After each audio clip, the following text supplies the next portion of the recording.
नमस्कार, मैं डॉक्टर विनीश माथुर हूँ। मैं डायरेक्टर हूँ ऑर्थोपेडिक स्पाइन सर्जरी का मेदांता हॉस्पिटल गुड़गांव से। और हमारा एक बड़ा फ्लरिशिंग डिपार्टमेंट है, 500 से 600 सर्जरी हर साल करते हैं। ज़्यादातर पेशेंट्स आजकल ऑपरेशन कराने के बाद मन में काफ़ी सारे सवाल होते हैं। मैं कोशिश करूँगा कुछ सवालों का जवाब देना। तो पहला फोकस जो होता है हमारा वुंड मैनेजमेंट पे होता है। चाहे ज़्यादातर सर्जरी आजकल मिनिमली इन्वेजिव होती है, लेकिन छोटे छोटे कट्स के थ्रू होती है और टाँके भी आते हैं। जनरली हॉस्पिटल से ड्रेसिंग करा के आपको भेजा जाता है और बीच में ड्रेसिंग की ज़रूरत नहीं पड़ती है, सिवाय कि अगर किसी गलती से गंदी हो जाए या सॉइल हो जाए तो स्टिच होता है और उसके बाद फिर से एक ड्रेसिंग लगा दी जाती है जो 1 हफ्ते बाद निकाल दी जाती है। If everything goes as per plan, then by 3 weeks or so you are fit to bathe and use a shower normally.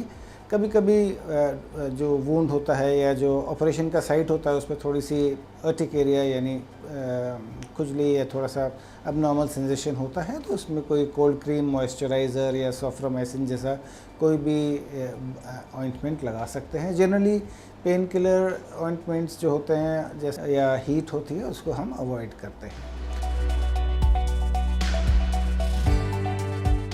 Now, as far as management is concerned, though it varies from patient to patient, bulk of patients are mobilized early nowadays क्योंकि हम लोग implants बड़ा extensively use करते हैं। तो हम लोग patients को encourage करते हैं कि वो ज़्यादा से ज़्यादा चला करें और खड़ा हुआ करें।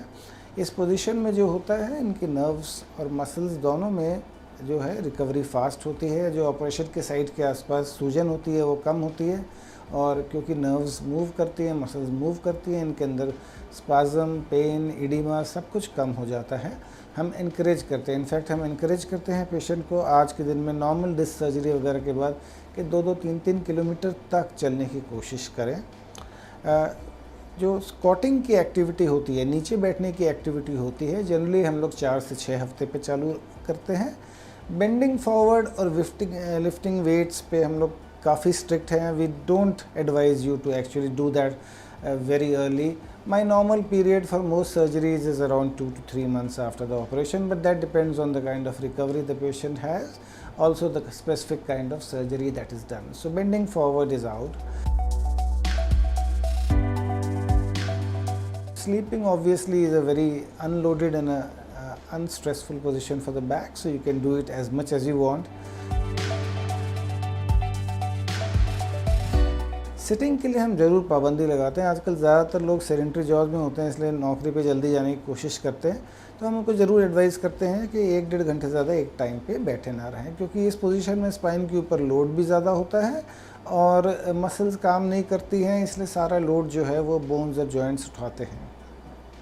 नो अदर देन दैट कोई ज़्यादातर खाने पीने की हम वो नहीं रखते हैं, बंदिश रखते हैं। Now days modern surgery is like getting a cosmetic job done. We expect you to lead a normal life after that, with the only exception that if you are habitually constipated, you might require a laxative now and then to keep your bowels open. We actually encourage you to lead active, productive lives after the surgery and not be delayed by long and prolonged periods of bed rest, which in fact have been shown to retard your recovery. So to summarize, other than weight bearing, weight lifting, we don't really expect you to have a lot of limitations. I'm a little strict about using two-wheelers because the possibilities of injuries, whether you're driving or sitting behind them, are higher.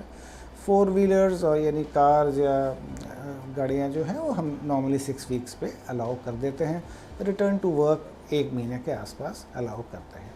I hope this helps you to make up your mind and remove your apprehensions regarding the do's and don'ts after a spine surgery.